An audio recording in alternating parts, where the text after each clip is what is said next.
안교 교과해설 방송을 시작하겠습니다. 이번 주에 우리는 계시록 14장 8절에 등장하는 둘째 천사의 기별에서 언급된 바벨론의 예언적 실체가 무엇인지에 대해서 공부하게 됩니다. 이번 주 교과의 제목은 혼돈이라는 도시인데, 그것은 바벨론이라는 도시의 명칭에 대한 의미론적 표현임을 우리는 알고 있습니다.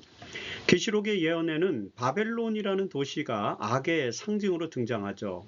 바벨론은 하나님의 도성인 새 예루살렘과 대비되는 지상의 왕국을 상징합니다. 자, 이 바벨론이 무너졌다는 둘째 천사의 기별에 담긴 예언적 의미를 역사주의적으로 살펴보는 것이 바로 이번 주 교과의 내용입니다. 교과의 내용을 본격적으로 다루기 전에 먼저 계시록에 나타난 두 여자의 예언적 상징에 대해서 살펴볼 필요가 있죠. 물론 이것은 일요일 소지에도 구체적으로 등장합니다만 서론적으로 간단하게 살펴봅니다. 요한계시록에는 예언적 상징 언어로 표현된 두 여자가 등장합니다. 한 여자는 계시록 12장에 등장하고 다른 한 여자는 계시록 17장에 등장합니다. 계시록 12장에 등장하는 여자는 태양을 입은 여자로 묘사됩니다.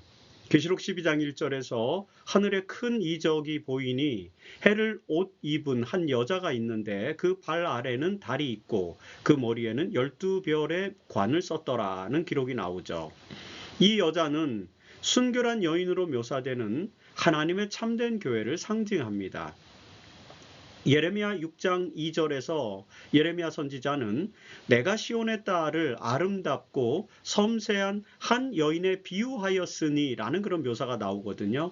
자, 시온은 하나님의 도성으로 바벨론에 대비되는 그런 개념이죠. 그 시온의 딸이 바로 해를 옷 입은 여자, 즉 순결한 하나님의 교회를 상징하는 표현으로 등장하는 것인데 이것이 매우 적합한 그런 내용이라고 볼 수 있죠. 이와 대비해서 계시록 17장에는 배교한 한 여자가 등장합니다. 계시록 17장 3절에는 내가 보니 여자가 붉은빛 짐승을 탔는데 그 짐승의 몸에 하나님을 모독하는 이름들이 가득하고 7머리와 10뿔이 있으며 라고 기록하고 있습니다. 그리고 그러면 4절에서 계속해서 보면 그 여자는 손에 금잔을 가졌는데 그의 음행에 더러운 것들이 가득하더라고 묘사하죠. 자, 이 여자는 5절에 큰 바벨론이라 땅의 음료들과 가증한 것들의 어미라고 또 규정됩니다. 우리는 이 여자가 바로 배교한 교회를 상징하는 것으로 해석할 수 있습니다. 야고보서 4장 4절에 보면 간음한 여인들아 세상과 벗된 것이 하나님과 원수됨을 알지 못하느냐라는 그런 표현이 있는데요. 여기서 간음은 하나님을 떠나서 세상을 따르는 배교를 유비적으로 설명하는 단어임을 우리는 알 수 있습니다. 따라서 음행에 더러운 것이 가득한 잔을 들고 있는 이 계시록 17장의 여자는 배교한 교회를 상징한다라고 해석하는 것이 매우 적합하다고 볼 수 있습니다. 이처럼 계시록에는 두 여자가 등장하며 여자, 순결, 음행과 같은 그런 유비를 통해서 하나님의 신실한 교회와 배교한 교회의 운명을 서로 대조적으로 보여주는 것입니다. 자, 해를 옷 입은 순결한 여자로 상징된 하나님의 참된 교회는 새 하늘과 새 땅을 유업으로 받게 될 것이고 음행으로 인해 배교한 붉은빛 짐승을 탄 이 여자는 그 짐승과 함께 멸망을 받게 될 것이다 라는 그런 예언이죠.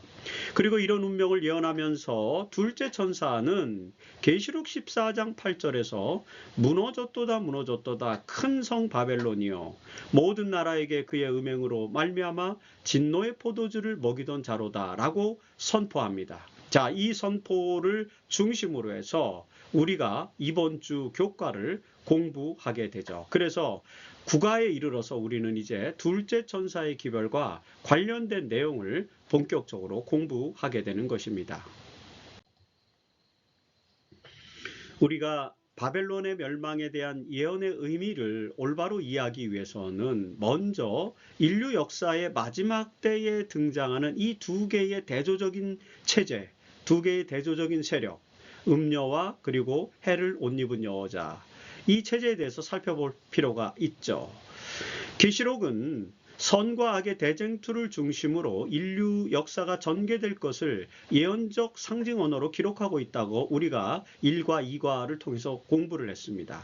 따라서 이 계시록에는 선과 악의 두 대조적인 체제가 선명하게 등장하죠. 그것은 앞서 서론에서 설명해 드린 해를 옷 입은 여자와 그리고 붉은 짐승을 탄 음녀라는 상징으로 나타나죠. 그리고 그 상징적인 체제가 대쟁투의 중심에 선 두 세력임을 분명하게 우리에게 알게 해줍니다. 이 예언의 기록을 통해서 우리는 몇 가지 중요한 개념들을 이해할 수 있습니다. 자, 먼저 해를 옷 입은 여자로 묘사된 하나님의 순결한 백성들은 마지막 시대의 남은 자손의 역할을 하게 된다는 것이죠. 여러분, 계시록 12장의 마지막 절인 17절에는 이 순결한 여자의 운명을 예언해 주고 있습니다. 그 예언은 용이 그 여자에게 분노하여 돌아가서 그 여자의 남은 자손 곧 하나님의 계명과 예수의 증거를 가진 자들과 더불어 싸우려고 바다 모래 위에 섰더라는 표현이죠.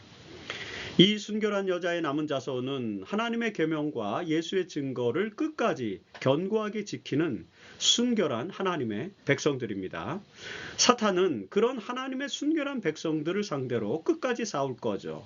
그래서 계시록 14장 12절에는 그 여자의 남은 자손을 성도라 칭하면서 성도들의 인내가 여기 있나니 그들은 하나님의 계명과 예수에 대한 믿음을 지키는 자니라고 묘사합니다.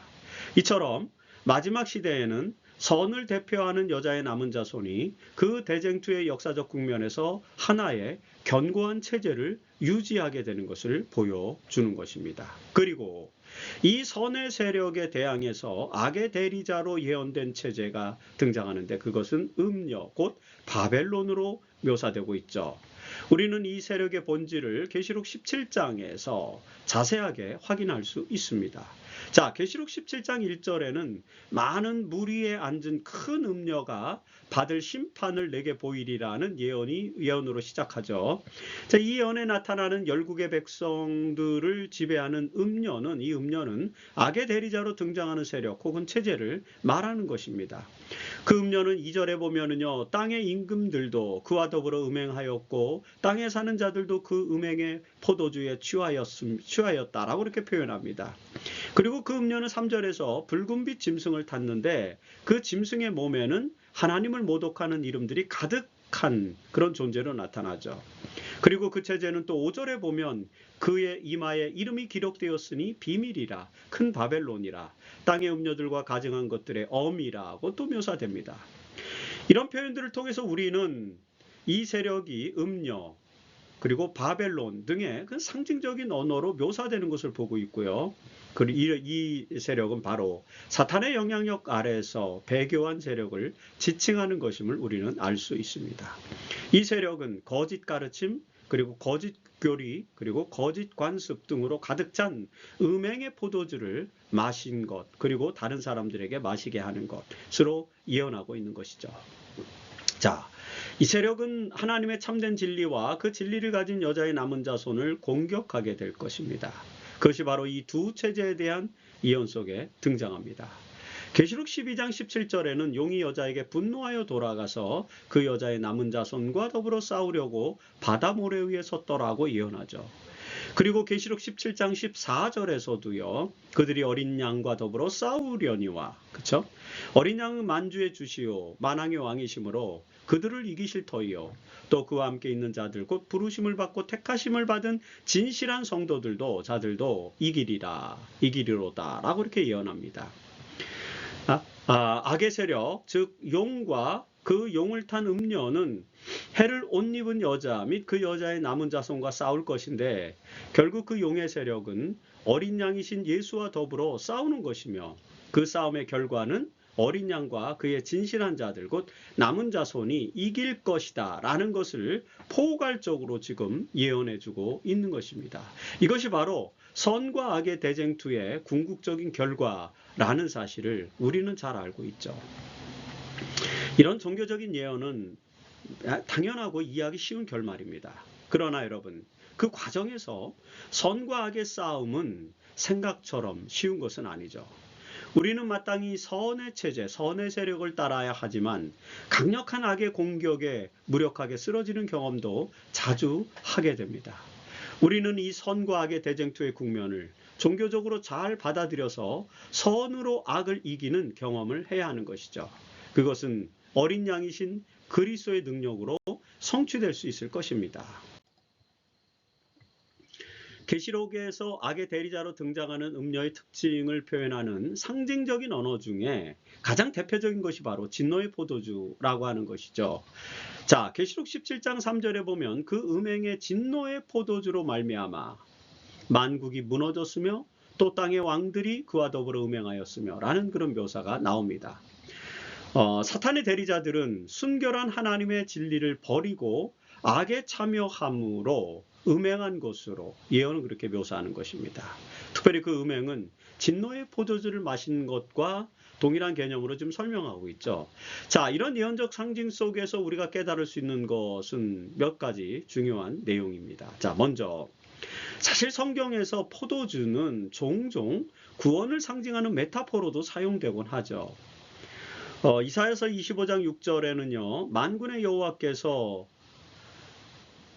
이 세상에서 만민을 위하여 포도주로 연회를 베푸시리니 라는 그런 표현이 나옵니다. 자, 여기서 포도주는 구원받은 사람들에게 베푸시는 하나님의 상급으로 언급되는 것입니다. 사실 포도주는 예수 그리스도의 고난과 그리고 새 언약을 상징하는 것으로도 유명하죠. 특별히 누가복음 22장 20절에는 그 포도주 잔을 일컬어서 이 잔은 내 피로 세우는 새 언약이니 곧 너희를 위하여 붓는 것이라고 새 언약이라는 표현을 직접 사용하고 있습니다. 여러분, 기독교에서 포도주는 예수 그리스도의 피, 즉 희생을 또 상징하고 모든 인류는 그 그리스도의 희생으로 말미암아 구원을 얻게 되었다고 가르칩니다. 따라서 이런 경우에 포도주는 새 언약의 피를 상징하는 매우 중요한 기독교적 메타포로 사용되는 것이죠. 그러나 그 순수한 포도주가 독주로서 역할을 하게 되면 그것은 악의 상징이 됩니다. 사실 성경의 많은 곳에서 포도주와 독주는 악을 상징하는 메타포로 나타나고 있습니다. 요엘서 3장 13절에서 요엘은 너희는 낫을 쓰라 곡식이 익었도다 와서 밟을지어다 포도주 틀이 가득하고 차고 포도주 독이 넘치니 그들의 악이 크미로다 라는 그런 예언을 하죠.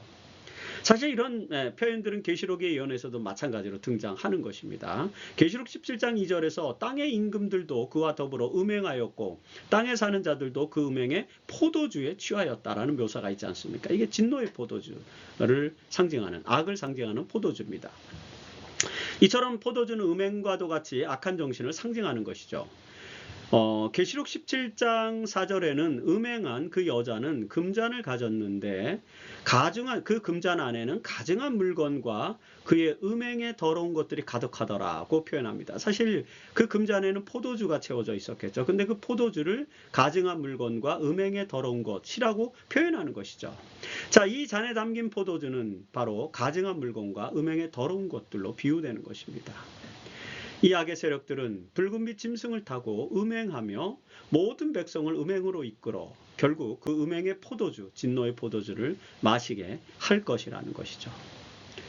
여러분, 바로 이 포도주로 인해서 하나님께서는 진노하실 것이며 그들은 그 포도주로 인해 하나님의 진노를 피할 수 없게 된다는 것이 계시록의 예언입니다. 자, 계시록 18장 3절에 보면 그 음행의 진노의 포도주로, 여기서 진노의 포도주라는 표현이 명시적으로 등장하죠. 그 음행의 진노의 포도주로 말미암아 만국이 무너졌으며 또 땅의 왕들이 그와 더불어 음행하였다라고 그렇게 지적합니다. 그리고 여러분, 그래서 신실한 하나님의 백성들은 거기서 나와야 한다라고 호소하죠. 진노의 포도주를 피하라는 것입니다. 계시록 18장 4절에 보면 내 백성아 거기서 나와 그의 죄에 참여하지 말고 그가 받을 재앙들을 받지 말라라고 이렇게 호소합니다.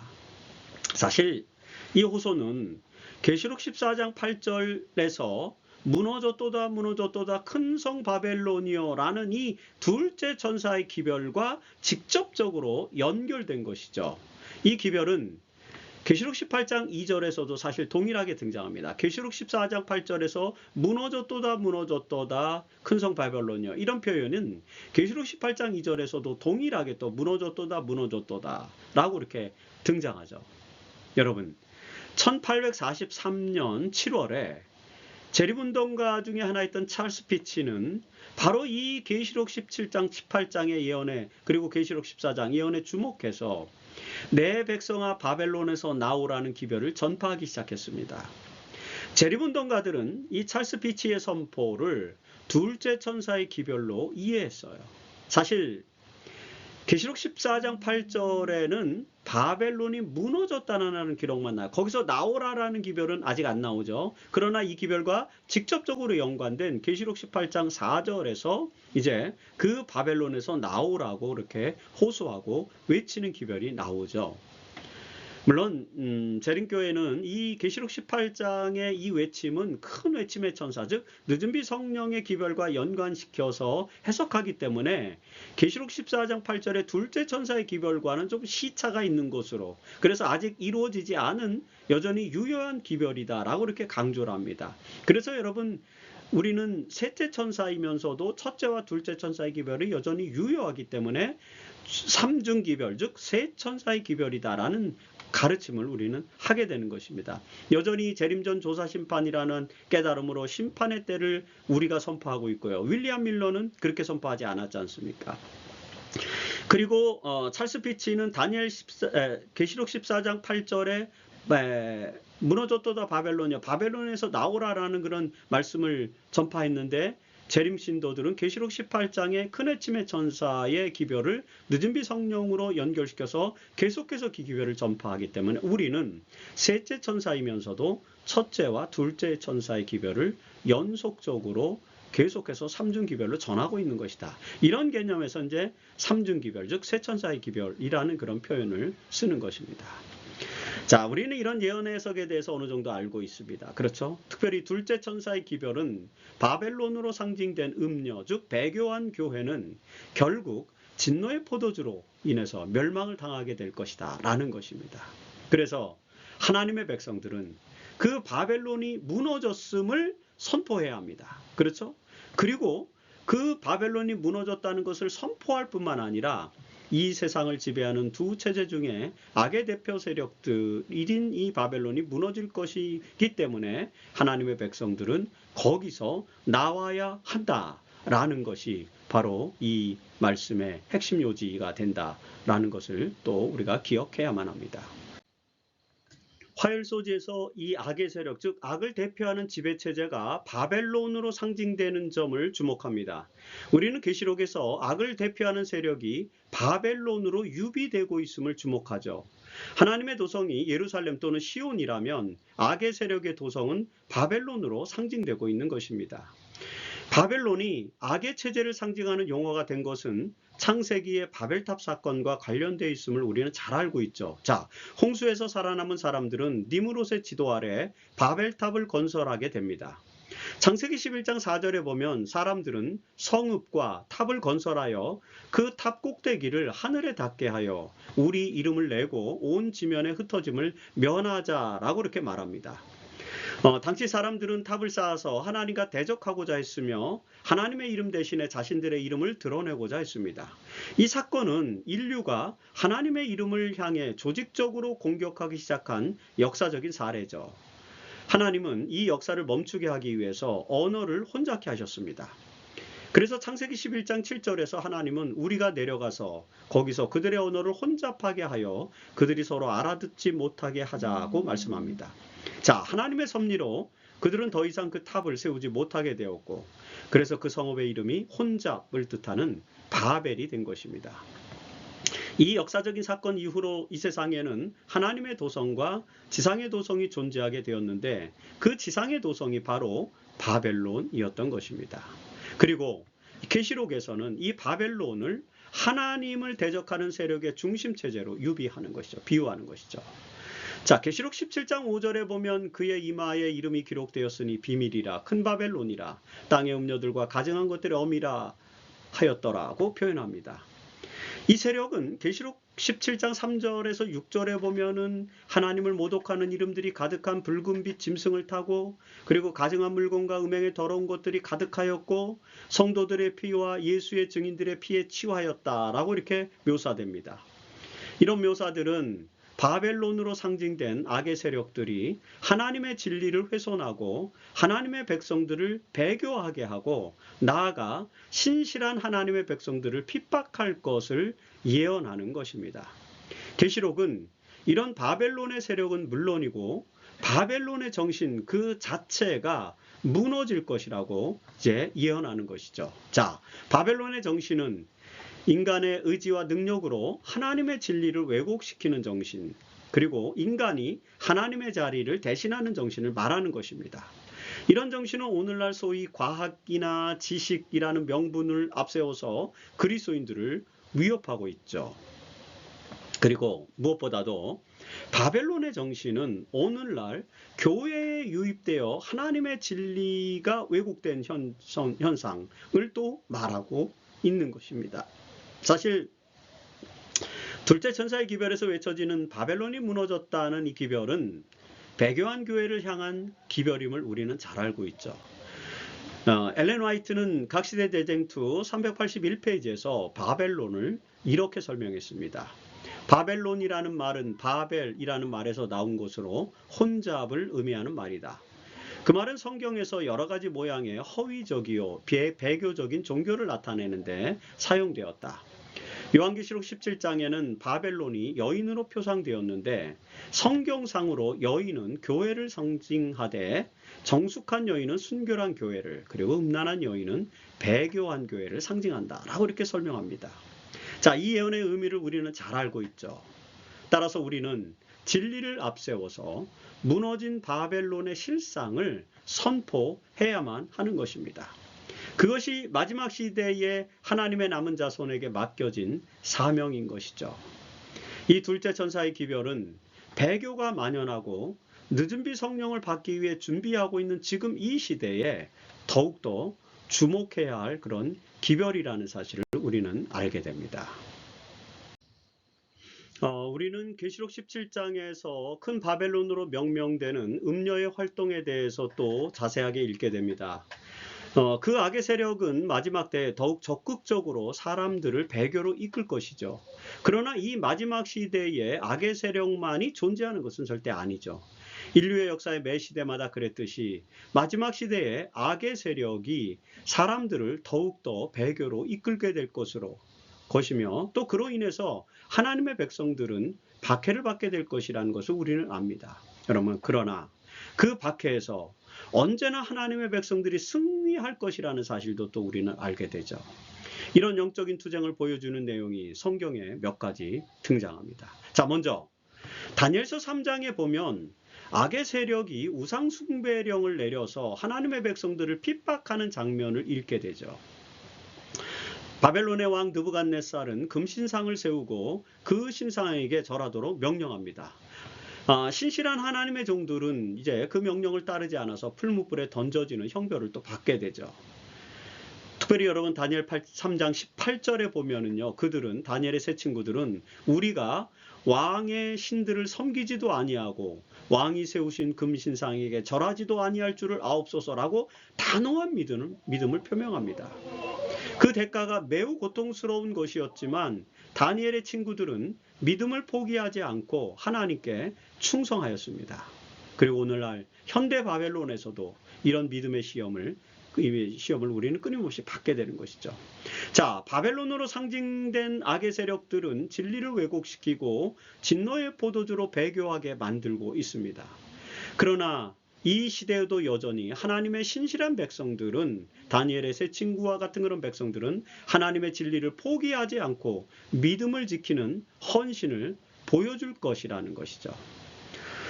다니엘 3장의 금신상은 사실 계시록 13장의 짐승의 우상을 떠올리게 하죠. 여러분, 계시록 13장 15절에 보면 용으로부터 권세를 받은 사단의 대리자들은 짐승의 우상을 만들고 그 짐승의 우상에게 경배하지 아니하는 자는 몇 있은지 다 죽이게 하더라 라고 이렇게 예언합니다.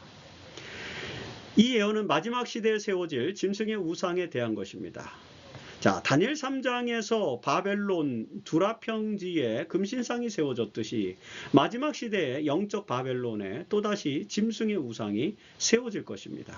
그리고 그 우상은 결국 경배의 대상이 누구인가와 관련된 것이기 때문에 배교한 세력들의 예배와 관련된 것으로 우리는 이해할 수 있겠죠. 우리는 이 짐승의 우상이 무엇인지를 잘 알고 있습니다. 그러나 두라평지에서 하나님의 자녀들이 풀문불 속에서 구원을 받았듯이 이 영적 바벨론의 시대에도 신실한 하나님의 남은 자손들은 여호와의 이름으로 음녀 즉 바벨론의 박해 속에서도 당당히 구원을 받을 것이라는 사실을 또한 우리는 알게 됩니다. 하나님께 헌신한 신실한 백성들이 구원함을 받을 것에 대해서 성경 약속은 매우 확실하죠. 자, 보십시다. 계시록 17장 14절에 보면 그들이 이 음녀와 악의 세력들이 어린 양과 더불어 싸우려니와 어린 양은 만주의 주시요 만왕의 왕이심으로 그들을 음녀를 이기실 터이요 바벨론의 세력을 이기실 터이요 또 그와 함께 있는 자들 곧 부르심을 받고 택하심을 받은 진실한 자들 성도들도 이기리로다 라고 이렇게 예언되어 있습니다. 인내를 가진 하나님의 성도들은 그 싸움에서 어린 양이 이김같이 이길 것입니다. 여러분, 마태복음 16장 18절에서 예수님께서는 이렇게 말씀하셨어요. 내가 이 반석 위에 내 교회를 세우리니 음부의 권세가 이기지 못하리라는 선언이죠. 어린 양이신 예수께서 세우신 하나님의 교회는 음부의 권세, 사탄의 권세, 악의 권세, 용의 권세가 이길 수 없다는 그런 확실한 약속의 말씀인 것이죠. 그래서 하나님의 신실한 교회는 바벨론과의 싸움에서 결국에는 승리하게 될 것입니다. 이 약속을 우리가 믿는 것입니다. 이 약속의 말씀을 가지고 마지막 시대에 하나님의 가르침을 외치는 것이 바로 둘째 천사의 기별이라는 것도 우리가 기억할 필요가 있습니다. 여러분, 계시록 18장 4절에 나타나는 그 기별은 내 백성아 거기서 나와 그의 죄에 참여하지 말고 그의 받을 재앙들을 받지 말라는 것입니다. 자, 우리는 왜 이 기별이 마지막 시대에 둘째 천사의 기별에 담겨 있는지 그 역사적인 의미를 잘 알고 있습니다. 오늘날 많은 사람들이 하나님의 진리를 떠나서 바벨론에 안주하죠. 그러나 여러분, 그 바벨론은 무너진 곳입니다. 그래서 신실한 하나님의 백성들은 거기서 나와야 하는 것이죠. 이제 우리가 살고 있는 이 시대는 이 기별이 바벨론이 무너졌다 그리고 바벨론에서 나오라라는 이 기별이 보다 더 구체적으로 전파되어야 할 시점이 가까워지고 있는 그런 시대를 우리는 살고 있습니다. 우리는 모두 하나님께 헌신하는 종들로서 부르심을 받아서 이 기별을 전파하는 천사들이 되어야 할 것입니다. 자, 이제 우리는 이번 주 교과의 마지막 부분인 목요일 소지에 이르게 되었습니다. 이 목요일 소지에서는 계시록에 예언된 저 바벨론이 멸망할 수밖에 없는 이유에 대해서 공부하게 됩니다. 자, 바벨론은 왜 멸망하게 되는 걸까요? 멸망할 수밖에 없는 큰 바벨론의 비밀은 무엇일까요? 먼저 우리는 성경에서 예언된 바벨론의 멸망의 이유를 특정할 수 있습니다. 여러분 보십시오. 예레미야 51장 47절에 보면 보라, 날이 이르리니 내가 바벨론의 우상들을 벌할 것이라는 하나님의 예언이 기록되어 있죠. 자, 바벨론의 멸망은 결국 그 가운데에 우상이 가득했기 때문이라는 것을 우리는 알게 됩니다. 역사적으로도 바벨론은 우상숭배의 중심이었죠. 그들은 심지어 금신상을 세우기까지 했습니다. 이런 역사적인 특징이 마지막 시대의 대쟁투의 국면에서도 반영되는 것입니다. 사탄의 세력들은 짐승의 우상을 세울 것임을 우리는 수요일 소지에서 살펴보았죠. 이처럼 바벨론은 하나님을 대적하고 우상숭배의 중심지가 되었기 때문에 멸망을 당하게 되는 것이다 라고 이렇게 볼 수 있는 것입니다. 사실 우상숭배 금지는 구약 성경에서 야훼 하나님과 이스라엘 백성들 간의 언약에서 가장 중요한 요소로 나타나죠. 여러분, 출애굽기 20장 4절로 5절에 보면 십계명에서 너를 위하여 새긴 우상을 만들지 말고 그것들에게 절하지 말며 그것들을 섬기지 말라는 그런 계명의 말씀이 기록되어 있습니다. 여러분, 이 계명은 매우 강력한 하나님의 말씀 아닙니까? 이 내용을 잘 보면은 우상 숭배의 금지는 곧 하나님께로 향한 예배와 관련되어 있다는 것을 우리는 문장에서 읽게 되죠. 자, 하나님의 백성들은 우상에게 경배하는 대신에 하나님만을 경배하는 자들이 되어야 합니다. 출애굽기 20장 6절에 보면은요, 나를 사랑하고 내 계명을 지키는 자에게는 천대까지 은혜를 베푸느니라고 약속하시지 않습니까? 이처럼 하나님을 경배하고 그의 계명에 충실한 백성들은 영원한 축복이 약속되어 있다는 것입니다. 하나님의 약속은 우상을 숭배하느냐 하나님을 숭배하느냐에 따라서 결정된다라고 이렇게 우리가 정리를 해볼 수 있는 것입니다. 결국 하나님을 사랑하고 그 계명을 지키는 것은 우상이 아닌 하나님을 올바로 경배하는 것과 관련이 있다라고 해석할 수 있는 것이죠. 그래서 여러분, 다니엘의 세 친구가 그 두라 평지에서 금신상에게 절하지 않고 하나님을 경배하는 믿음을 지킨 것입니다. 이처럼 마지막 시대에 세워질 짐승의 우상 역시 짐승을 경배하도록 하는 장치이며 우상 숭배, 즉 배교의 행위를 의미하는 것임을 우리는 잘 이해할 수 있습니다. 그래서 우리는 그 짐승의 우상이 하나님의 예배일, 즉 안식일 대신에 교회가 정한 예배일, 즉 주일을 지키는 것과 관련돼 있다는 것 또한 우리는 알게 되는 것이죠. 아마 이 내용과 관련해서는 앞으로 이제 10과 11과 12가 이런 몇 주에 걸쳐서 공부를 하게 될 것입니다. 자, 여기서 하나님은 우상 숭배를 궁극적 배교의 현상으로 보았고요. 그것을 매우 강력하게 경고하였다라는 사실을 기억해야 합니다. 그럼에도 불구하고 사람들은 하나님의 뜻보다는 사람들의 의지를 앞세워서 우상을 만들게 되죠. 특별히 여러분, 여호와의 안식일 대신에 주일을 예배일로 정한 것, 그것이 바로 그런 상황 중에 하나 아닙니까? 안식일은 하나님의 예배일이지만 주일은 사람이 만든 예배일입니다. 이로 인해서 하나님의 거룩한 예배일이 훼손되는 것, 그것을 재림교인들은 세 천사의 기별에서 예언적으로 해석해내고 있다는 것입니다. 각시대 대쟁투 446페이지에서 엘렌 화이트는 이렇게 기록합니다. 예언은 짐승과 그 우상에게 경배하는 자들에게 경고한 후에 성도들의 인내가 여기 있나니 저희는 하나님의 계명과 예수 믿음을 지키는 자니라고 설명합니다. 이와 같이 하나님의 계명을 지키는 자와 짐승과 그 우상을 경배하고 그 표를 받는 자를 대조적으로 기록한 것을 보면 하나님을 경배하는 자와 짐승을 경배하는 자의 구별이 하나님의 계명을 지키는 것과 지키지 않는 것에 있는 것이 분명하다. 이렇게 화이트는 기록했습니다.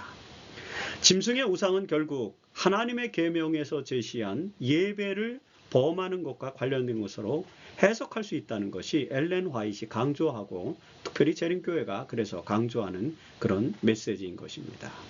결국 바벨론이 무너지게 된 것은 그 짐승의 우상을 세워놓고 하나님께 드려야 할 참된 예배를 허물었기 때문이다 라고 이렇게 결론을 내릴 수 있겠죠. 우리는 그 허물어진 예배를 다시 세우고 창조주 하나님을 경배하라는 기별과 더불어서 우상 숭배에 빠진 이 세상을 구원하는 사명을 감당해야만 한다는 것입니다. 지금까지 우리는 바벨론의 타락과 그 멸망에 대한 예언을 살펴보았습니다. 바벨론은 음녀와 더불어 악의 체제를 상징하는 예언적 상징으로 나타납니다. 이 바벨론은 온갖 음행으로 인해 진노의 포도주를 온 땅의 사람들에게 나눠주어 이 세상을 하나님의 진리로부터 떠나게 만들었습니다. 그래서 그 세력은 큰 바벨론으로 상징되는데 이는 구약에 나오는 역사적 상황을 유비적으로 반영한 것이죠. 이런 배교의 시대에 하나님은 당신께 헌신하는 성도들을 부르시고 영적 바벨론으로부터 나오도록 초청하는 것이 둘째 천사의 기별의 요지임을 우리는 살펴보았습니다. 특별히 바벨론의 우상 숭배는 결국 경배의 문제, 즉 안식일 대신에 주일을 예배하도록 하는 문제와 관련되는 것임을 또한 간략하게 먼저 살펴보았습니다. 자, 이 둘째 천사의 기별과 관련해서 엘렌 화이트는 이렇게 확실하게 권면합니다. 각시대의 대쟁투 383페이지입니다. 바벨론이 무너졌다고 선포하는 요한계시록 14장의 기별은 전에는 순결하였으나 그 후에 타락한 종교단체들에 적용될 수밖에 없다. 그 기별은 심판의 경고 다음에 주어지는 기별이므로 그것은 분명히 말세에 선포되어야 할 것이다. 그리고 로마 교회만 적용될 것이 아니다. 왜냐하면 로마 캐톨릭은 이미 여러 세기 동안 무너진 상태에 있기 때문이다. 여러분, 사람들을 배교로 이끈 바벨론으로 예언된 사탄의 대리자는 로마 캐톨릭 그리고 그 영향을 받은 타락한 종교단체를 포함하는 것임을 우리는 알고 있습니다. 이 세력들이 역사적으로 어떤 활동을 했는지 이제 우리는 다음 주 교과에서 살펴볼 것입니다. 이번 주에 우리는 혼돈이라는 뜻을 가진 바벨론의 영적인 의미가 무엇인지를 살펴보았습니다. 그것은 배교한 세력을 말하는 것이며 선과 악의 대쟁투에서 악의 편에 서 있는 자들을 말하는 것임을 알게 되었습니다. 그리고 이들을 향해 바벨론이 무너졌다. 거기서 나오라는 것이 바로 하나님의 백성들이 전할 기별임을 강조하는 것. 이것이 이번 주 교과의 핵심 내용인 것입니다. 이 교과의 내용을 통해서 바벨론에서 나오라는 하나님의 기별을 전파하는 하나님의 신실한 백성들이 되기를 바라면서 이번 주 교과 해설 방송을 마치겠습니다.